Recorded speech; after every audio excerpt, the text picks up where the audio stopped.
मुंबई में एमबीए करने के बाद पुलकित बना कॉल सेंटर का सरगना, फिर कर डाली करोड़ों की ठगी। कानपुर पुलिस कमिश्नरेट में कॉल सेंटर चलाकर देश विदेश के लोगों के साथ लाखों की ठगी करने वाले साइबर ठग को गिरफ्तार कर लिया है, जिसके पास से पुलिस ने 4.25 करोड़ रुपए, 57 मोबाइल, 78 डेस्कटॉप, 11 लैपटॉप, 4 फर्जी मोहर, 6 क्यूआर स्कैनर और एक पैन कार्ड बरामद किया है।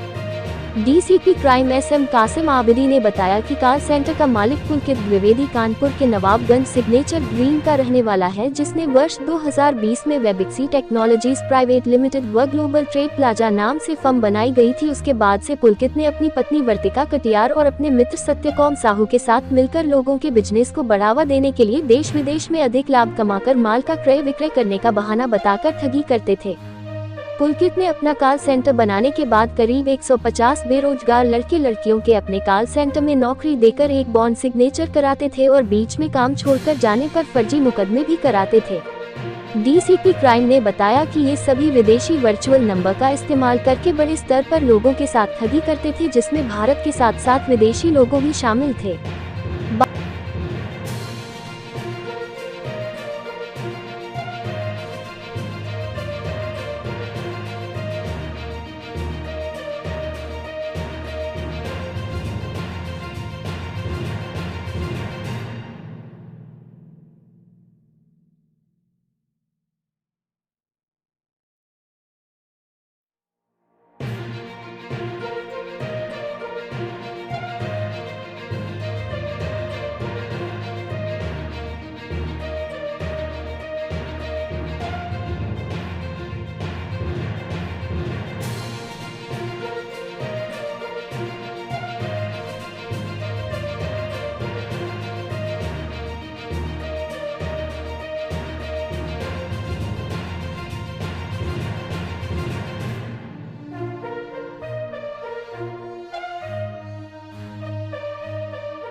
एक व्यक्ति जिसका नाम पुलकित द्विवेदी है, उसकी अरेस्टिंग हुई है। एक साइबर फ्रॉड, एक साइबर कॉल सेंटर ये लोग संचालित कर रहे थे। ग्लोबल ट्रेड प्लाजा नाम से इनकी एक वेबसाइट थी, जो ई कॉमर्स की बेसिकली ये वेबसाइट थी। और इस पर सामान का खरीद फरोख्त होता था। ये लोग ऐसा इसको जेन्युइन बिजनेस के रूप में ये लोग दर्शाते थे।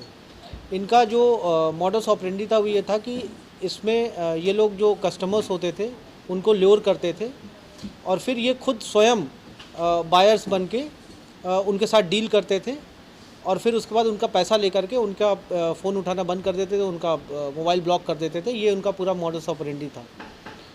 इसमें जो मुख्य अभियुक्त है पुलकित द्विवेदी, ये साइबर टीम और जो हमारा साइबर थाना है उनके द्वारा गिरफ्तार किया गया है। इसमें अभी 2 अभियुक्त और हैं जिनकी गिरफ्तारी बाकी, और भी इसमें बहुत सारे अन्य लोग हैं जिनकी संलिप्तता के बारे में अभी जांच चल रही है, उसके आधार पर कार्रवाई की जाएगी। सत्यकांत साहू जो इसका टेक्निकल पार्टनर है वो अभी फ़रार चल रहा है और इसकी जो पत्नी है वो भी अभी फ़रार चल रही है। इन लोगों की गिरफ्तारी करके शीघ्र जो विधिक कार्रवाई है वो अमल में लाई जाएगी। जो कॉल सेंटर चल रहा था ये बृहद पैमाने पे चल रहा था। इसमें लगभग 150 कर्मचारी इसमें थे। जो ज़्यादातर कर्मचारी ऐसे थे जो इसके बारे में जानते ही नहीं थे, उनको जानकारी नहीं थी कि वो किस चीज़ से डील कर रहे हैं। जब उनसे बातचीत की गई, जब उनसे पूछताछ की गई, इंटरोगेट किया गया, तो पता चला कि उन्हें 10,000 12,000 की नौकरी पर रखा जाता था और उनसे जबरन एक बॉन्ड साइन कराया जाता था। यदि बीच में तुम नौकरी छोड़ करके जाओगे तो उनको डराया धमकाया जाता था। उनको अलग अलग तरीके की मानसिक प्रताड़ना झेलनी पड़ती थी और कई बार जो है वो झूठे FIR भी उन लोगों के ऊपर दर्ज कराए जाते थे। इस तरह के प्रकरण भी संज्ञान में आए हैं। ये पूरा जो कॉल सेंटर था ये ग्रीन पार्क के पास एक रेंटेड अपार्टमेंट में चल रहा था। इसमें 57 मोबाइल फ़ोन्स पुलिस ने मौके से बरामद किए हैं जो उस घटना में ये लोग यूज़ करते थे। 78 डेस्कटॉप CPU को हम लोगों ने सीज़ किया है। लैपटॉप्स हैं, पैन कार्ड्स हैं और कूटरचित दस्तावेज़, ये लोग जो जॉइनिंग लेटर्स देते थे, जो सर्टिफिकेट्स ये लोग बताते थे, वो पुलिस ने सीज़ किए हैं। इसमें एक अहम चीज़ ये है कि इसमें 6 बैंक अकाउंट्स इस फर्म के नाम पे थे जो पुलिस ने फ्रीज़ कराए, जिसमें 4.5 करोड़ रुपए हैं।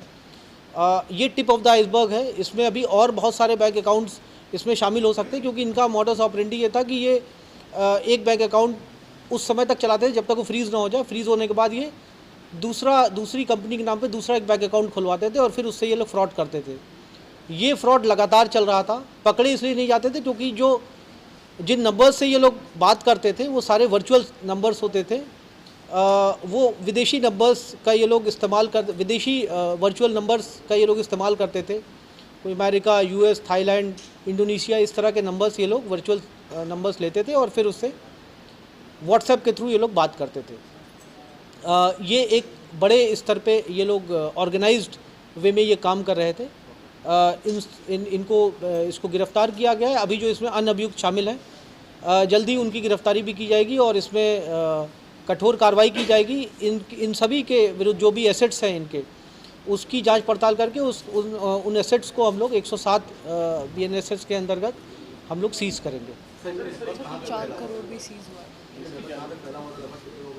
ये मैं आपको बताऊं, ये इंटरनेशनल इनका नेटवर्क था। ये ना सिर्फ भारतीय नागरिकों बल्कि विदेशी नागरिकों को भी ये लोग अपने झांसे में ये लोग फांस लेते थे। हम लोगों को कुछ जो दस्तावेज डॉक्यूमेंट्स अभी तक मिले हैं उसमें इंडोनेशिया, थाईलैंड, म्यांमार और नाइजीरिया, इन नेशनल्स के लोगों की भी इन लोगों ने पैसे लिए हैं अपने बैंक अकाउंट्स में। और जैसा मैंने बताया कि ये विगत 4 सालों से ये कॉल सेंटर चल रहा था। ये हम लोग जो अभी, क्योंकि ये अभी जस्ट इनकी अरेस्टिंग हुई है और अभी प्रिलिमिनरी इन्वेस्टिगेशन अभी हो पाई है। डिटेल इन्वेस्टिगेशन जब विवेचना में, मुझे लगता है ये बहुत बड़ा एक संगठित रैकेट था, ऑर्गेनाइज्ड रैकेट था जो ये यहाँ पे हार्ट ऑफ द सिटी में जो ये लोग चला रहे थे।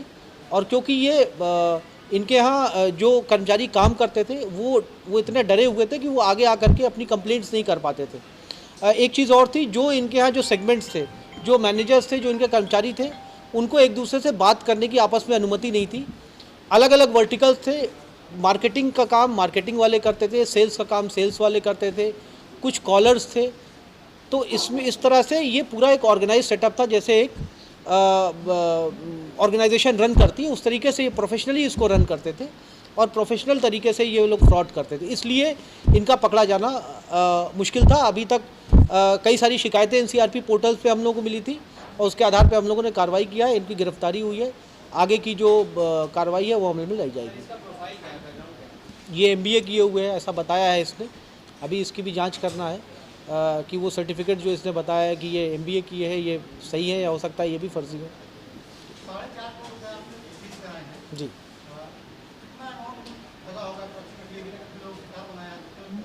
ये इसकी कोई लिमिट नहीं है। ये अभी वर्तमान में जो पैसा था इसके खाते में, आप समझ सकते हैं, ये पर डे दसों लाख का ट्रांजैक्शंस हम लोगों ने देखा है। तो इस तरह से कह सकते हैं ये मतलब ये 50 करोड़, मतलब अभी हम एग्जैक्ट अमाउंट हम नहीं बता सकते हैं आपको, बट ये बहुत बड़े पैमाने पे ये फ्रॉड चल रहा था। ये 2020 से इसने, जब से ये यहाँ पर आया है, ये कंपनी इस्टेब्लिश की है, तब से ये काम चल रहा है।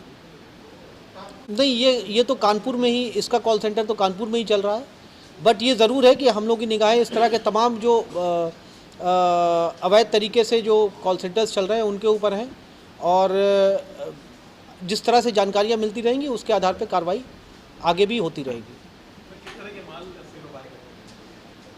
माल किसी भी तरीके के होते हैं, ई-कॉमर्स वेबसाइट्स होती है, किसी भी तरीके के माल हो सकते हैं, चावल है, गेहूं है, कोई जो है कंस्ट्रक्शन मटेरियल्स है, वो किसी भी तरीके के आइटम्स हो सकते हैं बेसिक।